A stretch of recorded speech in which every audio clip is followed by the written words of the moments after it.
Assalamualaikum warahmatullahi wabarakatuh. Kembali lagi di channel Pelajar Milenial, media pelajar kekinian. Oke, bagaimana kabarnya kalian? Saya usahakan kalian sehat ya. Jangan sakit-sakit. Sakit itu tidak enak. Ketika kita sakit, maka kita akan terhalang untuk melakukan kegiatan-kegiatan yang mana biasanya kita lakukan.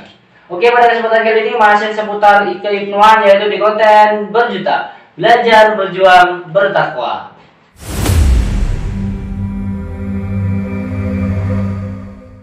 Yang mana masih sesuai dengan yang disampaikan di video sebelumnya, yaitu bersama rekan Rizal, Ketua PC IPNO Kabupaten Bondowoso. Jadi seperti ini, menjelaskan manfaat dan juga apa yang akan kita dapat. Lalu ketika kita gabung di organisasi, tentu kita harus menjaga dan merawat, gitu ya. Karena itu kegiatan yang sangat susah bagi saya ya, bagi saya pribadi juga dan teman-teman di rumah, dan juga tahu kalian juga merasakan hal yang sangat sulit. Maka ini akan dibahas oleh Pak Ketua, bagaimana sih merawat dan menjaga kader agar kita tetap semangat, agar kita tetap oke lah di organisasi. Gimana Pak? Pertama, untuk mekanisme tata cara kita untuk bagaimana menjaga kemudian merawat daripada anggota atau kader-kader IPNU IPPNU yang ada di wilayah masing-masing. Tentunya pertama adalah kita harus mampu untuk mengayomi. Pertama itu, karena kalau berbicara pengayoman ini biasanya sangat sulit sekali. Karena kita kadang hanya tahu membentuk. Nah betul Pak, kadang gitu ya Pak. Kadang kita hanya tahu membentuk, kemudian setelah dibentuk ditinggalkan. Tidak ada pengayoman, tidak ada controlling dan lain sebagainya. Makanya dalam konsep organisasi itu dijelaskan ada 4 konsep yang disingkat dengan POAC. Pertama, kita harus mempunyai planning dulu untuk sebelum membentuk, dan ketika membentuk kita harus mempunyai planning. Ini organisasi mau dibawa kemana? Kemudian yang kedua, kita harus mengorganizing dulu. Kita harus mengatur bagaimana konsepnya sedemikian rupa. Baru yang ketiga, activating. Ketika sudah masuk di activating, maka itu sudah berbicara dengan persoalan bagaimana kita terjun ke lapangan, bagaimana kita melihat kader-kader yang ada di bawah, baik di PAC, baik di ranting maupun di PK dan lain sebagainya. Dan yang terakhir itu yang paling penting adalah controlling. Setelah kita membentuk, setelah kita meresmikan organisasi di IPNU IPPNU, maka jangan pernah melupakan tetap mengayomi, kemudian merawat, kemudian menjaga eksistensi organisasi dengan cara kita mengkontrol. Dengan cara kita pantau terus, aktifkan organisasi itu dengan tetap menjaga komunikasi, tetap dengan menjaga koordinasi, dan tetap menjaga konsultasi. Karena tiga K ini sangat penting. Halnya ketika kita sudah masuk di organisasi, kalau kita tidak mampu untuk komunikasi, maka organisasi itu akan lunglai, akan apa istilahnya? Oleh. Kalau bahasa Maduranya begitu, karena kita kan asli Madura. Madura swasta. Kemudian kalau misalnya kita tetap menjaga komunikasi, kemudian diindahkan lagi dengan koordinasi yang sama-sama ada relasi, itu maka nanti konsultasinya akan gampang. Dan nanti anggota atau kader yang ada di bawah itu akan merasa semangat bahwa alhamdulillah saya sudah dikontrol terus, sudah dihubungin terus. Ketika ada kegiatan saya selalu diajak dan lain sebagainya. Nah juga salah satu yang paling penting untuk menjaga semangat daripada teman-teman, kita juga harus mampu untuk menuruti apa keinginannya.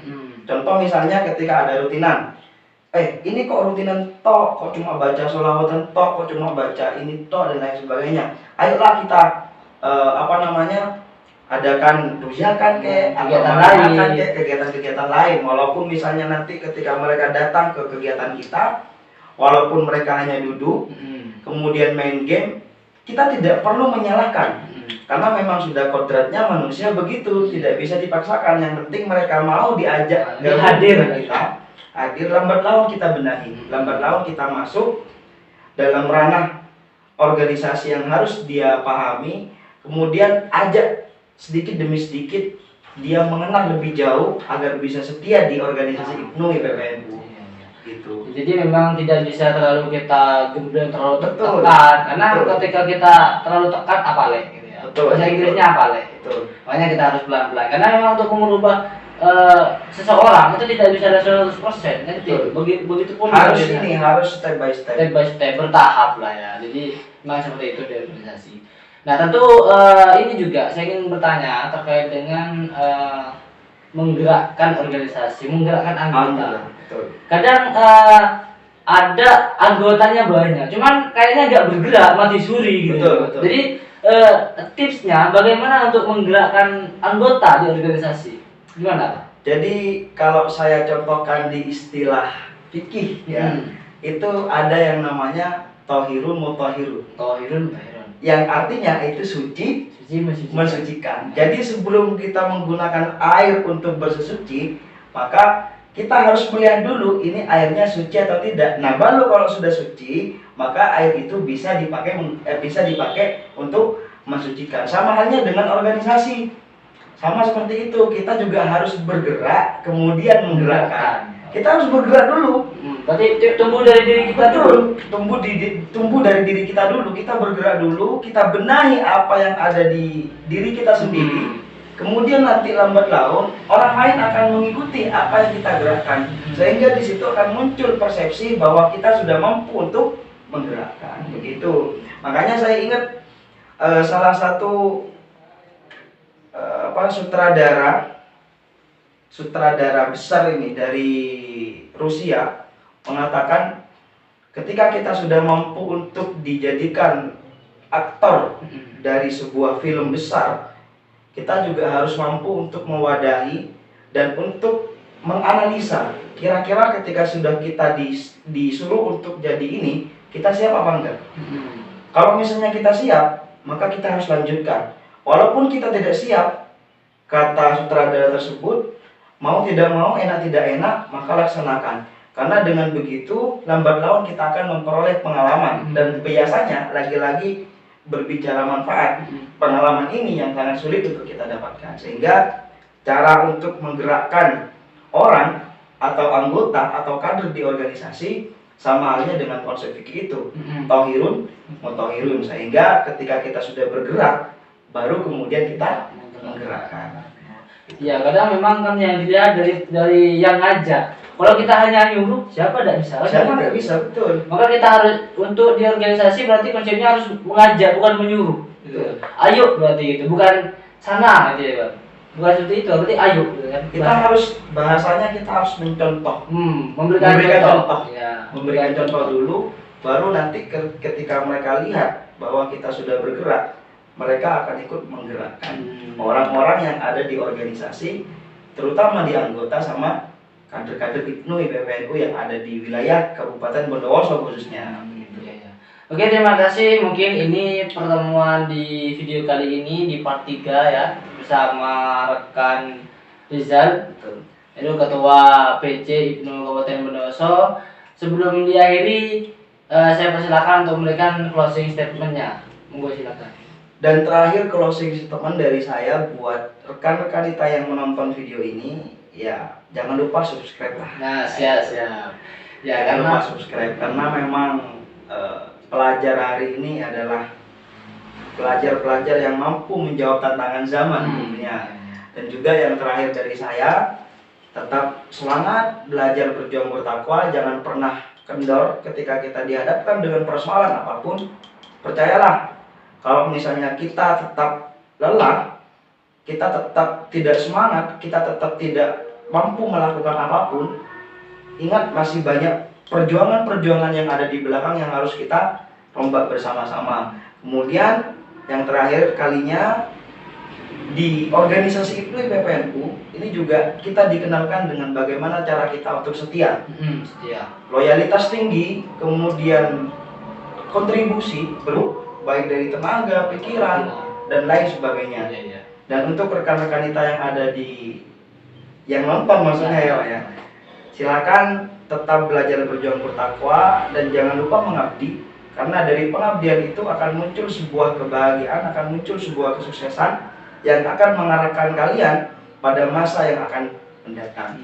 Siap. Salam sukses, salam belajar, berjuang, bertakwa. Oke, terima kasih atas waktunya sudah menyempatkan hadir Pak Rizal. Siap, rekan Muhrisin. Siap, sudah menyempatkan hadir di podcast kali ini. Ini luar biasa. Ini bagi saya sudah beliau menyempatkan hadir di acara ini. Oke, terima kasih atas waktunya lagi Pak, sekali lagi. Semoga ini bukan Sama-sama. akhir pertemuan. Semoga nanti di video-video atau di waktu-waktu tertentu harus. bertemu lagi, hadir di sini lagi. Betul. Entah membahas seputar Ibnu lagi yang belum dibahas atau bahas lain. Karena beliau ini juga merupakan wirausahawan ya. Alhamdulillah. Jadi beliau juga pengusaha ya. Jadi mungkin nanti seputar usaha ataupun hal lain nanti akan dibahas sharing-sharing pengalamannya dan juga ilmu-ilmunya terkait untuk berusaha, berwirausaha ya Pak ya. Nanti bisa di-sharing juga. Nanti kita ketemu di waktu-waktu tertentu. Iya, ini lagi satu. Ini apa namanya di konten saya itu ya, itu juga membahas tentang bagaimana kita menjadi pelatih. Training of trainer. Kemudian juga kita dilatih untuk bagaimana cara berpublic speaking yang baik. Kemudian saya membentuk sebuah wadah di salah satu pondok pesantren yang itu namanya santri trainer. Jadi di sana mewadahi santri-santri yang minat untuk bergabung di dunia pelatihan untuk bagaimana cara menjadi pelatih, untuk bagaimana cara berpublic speaking yang baik dan lain sebagainya. Dan juga jangan lupa di follow santri trainer. Santri trainer. Betul. Yes. Semoga bermanfaat bagi rekan-rekan kita yang nonton.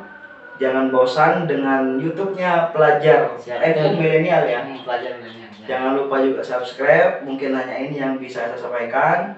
Kurang lebihnya saya kembalikan lagi kepada rekan Muhrisin. Siap. Oke, terima kasih kepada kalian yang masih setia nonton sampai akhir ini. Saya ucapkan terima kasih yang banyak. Jangan lupa video kali ini share dan juga subscribe channel ini dan like. Jika ada hal-hal yang lain atau mengganjal ataupun kurang apa menurut kalian, silahkan komentar. Karena kritikan dan saran yang membangun sangat kami butuhkan. Asalkan jangan saran yang menjatuhkan. Nah, iya, yang membangun. Yang kritik dan saran yang membangun.